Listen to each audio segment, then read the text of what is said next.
Greetings to all C3RF members and friends across Canada and indeed around the world, and a special welcome to the folks at Veterans for Freedom on their dedicated streaming channels as they view this video summary of the C3RF update for 28 March 2025. The title of this update is Behavioral Modification, and it picks up where last week's update, Shop-Worn Narratives, left off. Recall that the latter chronicled the fact that the good citizens of Canada have long been suffering through a plethora of nonsensical and unsubstantiated narratives in fire hose fashion. These included diversity is our strength, the science is settled, and the far right, as identified by our ruling classes, are deeply racist and extremist. It's as though the common folk cannot see such realities for themselves and must be nudged, no, coerced, to see the light of day that has so far evaded their cognitive abilities. For the more discerning amongst us, the question inevitably rises, are we misconstruing the way things actually are and in need of help with removing the scales from our eyes, or are we being fed a plate of smelly cod swallop? As noted in the logic and facts presented within the update, the evidence at hand supports the latter case and is now resulting in Canadians gagging on stinking buffets chock full of deceit, deception, and dishonesty. The case is further made by the fact that the mere asking of such questions inevitably results in a barrage of invective aimed directly at the questioner. Who could forget the slings and arrows suffered by the Freedom Convoy 2022 protesters as they were pilloried as Russian assets by their own ruling class and then saw their supporters doxxed by elements of the Canadian legacy media? How stark was the contrast between this vitriol and the cross-country support offered the truckers by rank-and-file Canadians who would pour some $20 million into their coffers in a matter of days. The disjunct is an interesting one as it speaks to the fact that the narratives that falsely depict reality are not sufficient on their own to convince every citizen that traditional worldviews are no longer relevant. Indeed, as President Abraham Lincoln famously said, you cannot fool all of the people all of the time. And it might be further stated that lying to some just might make the scales fall from their eyes and cause them to dig in against such bully tactics. It would seem that given an objective that requires mass acceptance of a foreign or less than honest concept, narratives on their own cannot be expected to suffice. Measures will need to be expanded to include those capable of modifying the perceptions of behavior of an individual or even whole populations to effectively counter an onset of cognitive dissonance. Such dissonance comes in the form of a discomfort that is felt when an individual or a society is confronted with two or more ideas or beliefs that clash and contradict each other.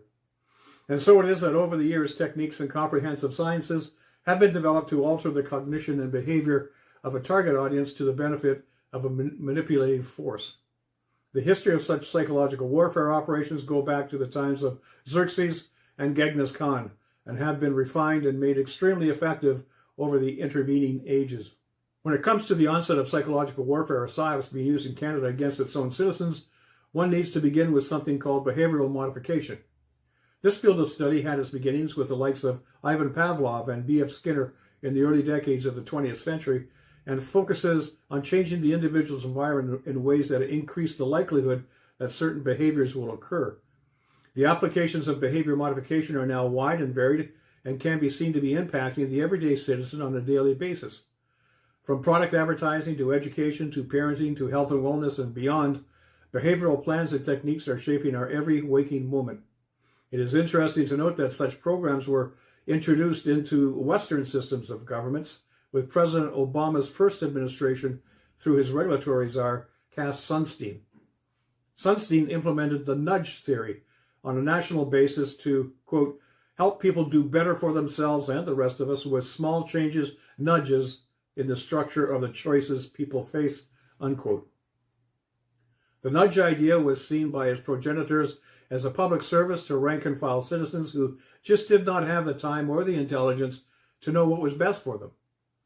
This libertarian paternalism, as it would come to be known, proudly advertised the fact that it didn't relieve the citizen of his free will. After all, for any preferred default option that was presented to an individual, there would be an accompanying opt-out alternative. And so it is with driver's licenses that automatically enroll you into an organ transplant program voluntarily, unless you take the time and effort to formally opt out of the virtuous but not so transparent offer.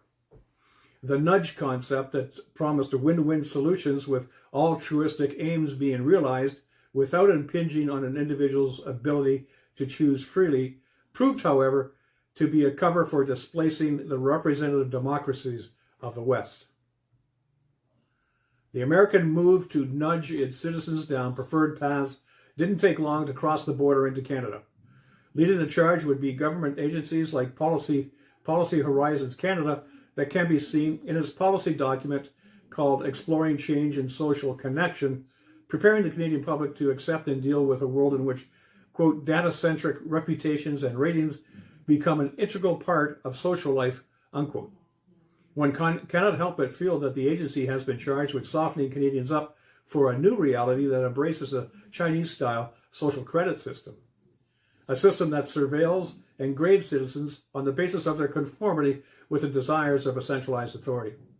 Certainly, there is nothing in Policy Horizons Canada prescriptions that call for the reining in of such excessive powers. Rather than this, it discusses the need to sacrifice personal autonomy in the face of draconian measures like those associated with the Wuhan virus lockdowns in order to facilitate and retain critical social connection. The Canadian government was no laggard in deploying behavioral modification techniques both before and after the onset of the much ballyhooed Wuhan virus pandemic. Even before exhortations to flatten the curve hit the streets in early 2020, RCMP in Alberta were busy raiding private homes with a mind to allegedly and illegally confiscate personal firearms. In doing so, they failed to comply with legal requirements concerning the seizure of these firearms. The RCMP members exceeded their authority by seizing some guns that were properly secured or were not in plain view. They failed to adequately plan for communications with the public during the catastrophe, which prompted difficulties when word of the forced entries and seizures began circulating. The heroes had become the villains in short order. And if that was not enough, the federal force would be seen to take the lead in enforcing quarantine measures, even as the Canadian military undertook psyops to coerce populations to hunker down by virtue of a phony wolf scare. The use of Canadian behavioral modification programs propagated by our own security services may have had a part to play in coercing Canadians to bow down before Wuhan virus pandemic dictates. They were not, however, the major factor in forcing compliance with decidedly draconian measures. The real impetus behind the hurting of a whole population would come from the medical and public health communities that were afforded carte blanche to shut the country down. Lieutenant Colonel Dave Redmond, retired, an emergency preparedness expert with the government of Alberta, would note that normal emergency management protocols, engineered by a cross-section of representatives from all provincial agencies and institutions, would be thrown out with the bathwater, leaving the citizen and society writ large with no voice at the decision-making table. Instead, economic considerations, civil liberties, and long-standing social constructs would be trashed to make way for rule by diktat. Public health authorities may have been given a free hand in shaping the nation's response to the Wuhan virus pandemic, but the importance of behavioral modification and engineering a new reality cannot be underestimated. In bringing Cass Sunstein's nudge theory to bear in his administration, Barack Obama would effectively begin the process of replacing a representative democracy where citizens have the power to input the political process with a benevolent dictatorship that would make better decisions on their behalf. The way would be cleared to promote virtuous but unsubstantiated narratives as noted in our last update. But more than this, psyops based on emotional scripts focusing on hereditary fears like fear of loss, social rejection, or danger would be allowed to come forward with little pushback by an anesthetized public. After all, and as even Canadian courts insist, our authorities should not be second-guessed. In closing, a reminder to join us at www.canadiancitizens.org, where you can see this update in its full glory, including links to all of the cited documents. Simply go to the News tab at the top of the page and select C3RF member updates from its drop-down menu. Until next time, this is Russ Cooper signing off, wishing you and yours much happiness and freedom from C3RF.